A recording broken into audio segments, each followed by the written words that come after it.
5 సంవత్సరాల పాలన చేసి 5 సంవత్సరాలలో ప్రజలకు చెడు చేసిందని కానీ మంచి చేయలేదని కానీ మేనిఫెస్టోలో ఇచ్చిన వాగ్దానాలు అమలు చేయలేదని కానీ ప్రతిపక్షం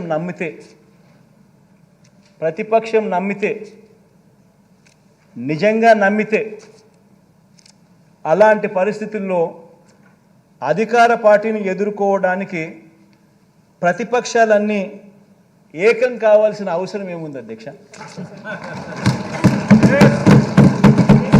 అధ్యక్ష నేను ఏకం కావాల్సిన అవసరం ఏముంది అధ్యక్ష? ఎట్టాగో గాలికి ఎగిరిపోతారు. ఏకం కావాల్సిన అవసరం ఏముంది అధ్యక్ష? ఇంతే కదా అధ్యక్ష, జాతీయ పార్టీతో కూడా ప్రత్యక్షంగా ఒకరితోనూ పరోక్షంగా మరొకరితోనూ జాతీయ పార్టీలతో కూడా అధ్యక్ష అవగాహన కుదుర్చుకొని కుట్రలతో పరువు దక్కించుకోవాల్సిన పరిస్థితిలో ఈరోజు మన ప్రతిపక్షం ఉందంటే దాని అర్థం ఏమిటి అధ్యక్ష? ఆలోచన చేయమని అడుగుతా ఉన్నా. ఇంతమందిని ఏకం చేసి ఇన్ని కుట్రలు పన్ని, ఇన్ని ఈనాడు, ఆంధ్రజ్యోతి, TV5 ఇంతమంది, ఇన్ని పార్టీలు, ఇన్ని కుట్రలు, ఇన్ని కుతంత్రాలు, ఇన్ని పొత్తులు. ఆ పక్క చూస్తే అర్జునుడు ఒకడు. ఆలోచన చేయమని అడుగుతాను అధ్యక్ష. ప్రతిపక్షం బలపడలేదు అధ్యక్ష. అభివృద్ధి చేసిన అధికార పార్టీకి తిరుగు లేదు అధ్యక్ష. దీని అర్థం ఇదే. అందుకనే ఇవన్నీ జరుగుతూ ఉన్నాయి అధ్యక్ష. ప్రజల్లో వారు లేరు కాబట్టి ప్రతిపక్షం కుట్రలను, పొత్తులను ఆశ్రయించింది అధ్యక్ష. పొత్తులతో పాటు అబద్ధాలని, మోసాలని కూడా నిజంగా ఆశ్రయించడం అన్నిటికన్నా దారుణం అధ్యక్ష. అందుకనే ఈ మధ్య కాలంలో చంద్రబాబు నాయుడు గారు కొత్త వాగ్దానాలతో కొత్త గారడీలు చేస్తూ ఉన్నాడు. అసలు ఎక్కడా లేని కొత్త వాగ్దానాలు అధ్యక్ష.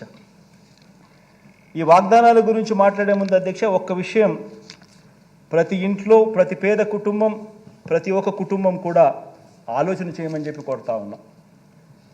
దీని గురించి, ఈ వాగ్దానాల గురించి, చంద్రబాబు చేసిన వాగ్దానాల గురించి మాట్లాడే ముందు అధ్యక్ష ప్రతి విషయం కూడా ఆలోచన చేయమని అడుగుతాను. ప్రతి ఒక్కరు ఆలోచన చేయమని అడుగుతా ఉన్నాం. చంద్రబాబుకు ఎన్నేళ్ళని? చంద్రబాబు నాయుడు వయసు 75. ఇది వెరీ ఇంపార్టెంట్ అధ్యక్ష. చంద్రబాబు రాజకీయాల్లోకి వచ్చి ఎన్నేళ్ళు అయింది అధ్యక్ష? 45 ఏళ్ళు అధ్యక్ష. చంద్రబాబు మొదటిసారి సీఎం అయ్యి ఎన్నేళ్ళు అయింది అధ్యక్ష? దాదాపు 30 సంవత్సరాలు అధ్యక్ష. మరి ఇన్నేళ్ల తర్వాత కూడా అధ్యక్ష, ఇన్ని సంవత్సరాల తర్వాత కూడా 3 సార్లు సీఎం అయిన తర్వాత కూడా అధ్యక్ష, 3 సార్లు సీఎం అయిన తర్వాత కూడా అధ్యక్ష ఇంకా ఇప్పటికి కూడా ఇంకా ఇది చేశా కాబట్టి నాకు ఓటేయండి అని ఆయన నోట్లో నుంచి రావడం లేదు అధ్యక్ష. ఇప్పుడు కూడా ఏమంటున్నాడు అధ్యక్ష, నాకు మరోసారి ఛాన్స్ ఇస్తే నేను అది చేస్తా, ఇది చేస్తా అని చెప్తున్నాడు అధ్యక్ష. ఈ రోజుకి కూడా అధ్యక్ష ప్రతి పేద కుటుంబం అధ్యక్ష, ప్రతి సమావేశంలో ప్రతి ఒక్కరూ కూడా ఈ విషయంగా ఆలోచన చేయాలి, ఈ విషయంగా చర్చ జరగాలి అధ్యక్ష. ఇన్నేళ్ల తర్వాత కూడా చంద్రబాబు గారి పేరు చెబితే ఇన్ని సంవత్సరాల తర్వాత 3 సార్లు ముఖ్యమంత్రి, 14 ఏళ్ళు ముఖ్యమంత్రిగా పరిపాలన చేశాడు. ఇంతకుముందు నేను చెప్పినట్టుగా 75 ఏళ్ళ వయసు, 45 ఏళ్ళ రాజకీయ జీవితం, 30 ఏళ్ళ కిందట నేను ముఖ్యమంత్రి అయినాడు. ఇన్ని సంవత్సరాల తర్వాత ఈ రోజుకి కూడా చంద్రబాబు పేరు చెబితే గుర్తుకొచ్చే కనీసం ఒక్క స్కీమ్ అయినా ఉందా అని చెప్పి ప్రతి ఒక్కరూ ఆలోచన చేయాలి. ఆయన పేరు చెప్తే అధ్యక్ష, ఆయన పేరు చెప్తే ఈ రోజుకి కూడా గుర్తుకొచ్చే ఒక్క స్కీము లేదు. కానీ ఆయన పేరు చెబితే మాత్రం ఇవాళటికి కూడా గుర్తుకొచ్చేది ఇవాళటికి కూడా అధ్యక్ష ఎన్టీ రామారావును వెన్నుపోటు ఎవడు పొడిచాడు అని అంటే గుర్తుకొచ్చే పేరు ఫస్ట్ చంద్రబాబు నాయుడు. ప్రజలను ఎవరు వెన్నుపోటు పొడిచారంటే గుర్తుకొచ్చే పేరు చంద్రబాబు నాయుడు.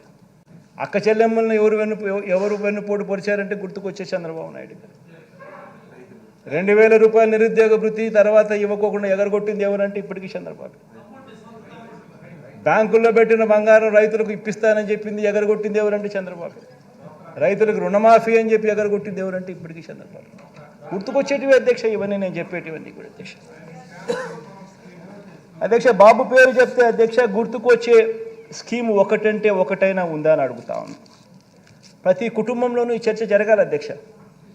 అధ్యక్ష బాబు చంద్రబాబు అధ్యక్ష మీ సామాజిక వర్గాలకు చేసిన మేలు ఏమన్నా ఉందా అని కూడా ప్రతి సామాజిక వర్గంలో కూడా చర్చ జరగాలి అధ్యక్ష.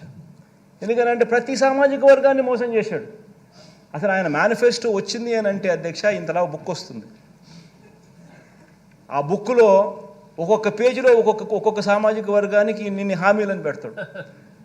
ఎన్నికలు అయిపోయిన తర్వాత ఆ బుక్ ఆ మేనిఫెస్టో ఎక్కడికి పోతుందంటే చెత్తబుట్టలోకి వెళ్ళిపోతుంది. ఆ మేనిఫెస్టో ఎక్కడుందని చెప్పి నెట్లో ఎతికినా కూడా ఎక్కడ కనిపించదు. కనీసం నెట్లో కూడా దాన్ని కనపడకుండా చేసేస్తారు.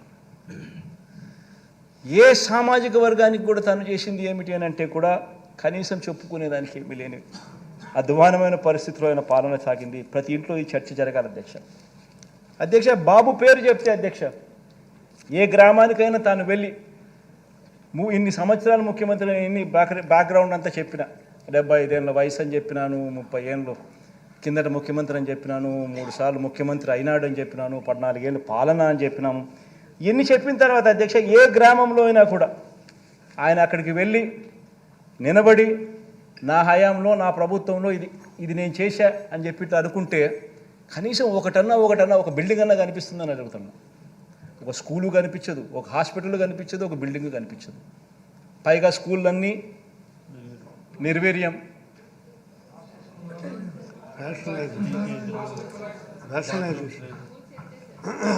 మే స్కూళ్ళల్లో పరిస్థితికి నేను చెప్పాల్సిన పనులు చంద్రబాబు నాయుడు హయాంలో ఏ మాదిరిగా ఉన్నాయో ఆ రకంగా కనిపించే పరిస్థితి అధ్యక్ష. ఎందుకంటే అధ్యక్ష ఇప్పుడు కూడా అధ్యక్ష ఈ మనిషి ఇప్పుడు కూడా ఈ మనిషి గురించి ఎందుకు ఇంతగా నేను చెప్పాల్సి వచ్చిందంటే ఇప్పుడు కూడా అధ్యక్ష మరోసారి అలాంటి అబద్ధాలు, మరోసారి అలాంటి మోసాలతో మళ్ళీ మరో మేనిఫెస్టో అని చెప్పి ఆయన ముందుకు వస్తూ ఉన్నాడు అధ్యక్ష. ఈ మనిషిని నమ్మడం అంటే ఏమిటంటే అధ్యక్ష బంగారు కడియం బహుమతిగా ఇస్తానని ఊబులోకి దింపి మనుషులను తినేసే కథలో పులి మాదిరిగా కొత్త ఎర్రలతో ఈ పెద్ద మనిషి బయలుదేరాడు అధ్యక్ష. ఈ మనిషిని నమ్మితే ఆ పులి కథే గుర్తుకొస్తుంది అధ్యక్ష. అబద్ధాలు చెప్పేటప్పుడు అధ్యక్ష భావదారిద్ర్యం ఎందుకు అన్నది బాబు సిద్ధాంతం అధ్యక్ష. అబద్ధాలు చెప్పేటప్పుడు భావ దారిద్ర్యం ఎందుకు అనేది ఆయన సిద్ధాంతం అధ్యక్ష. ఏమైనా చెప్పేసి ఇట్లా అబద్ధాలు చెప్పేటప్పుడు ఏముంది, 1,00,000 అయితేనేమి, 1,00,00,000 అయితేనేమి, యాడైనా చెప్పేసి అది ఆయన సిద్ధాంతం అధ్యక్ష. నమ్మినవాడు మునుగుతాడు,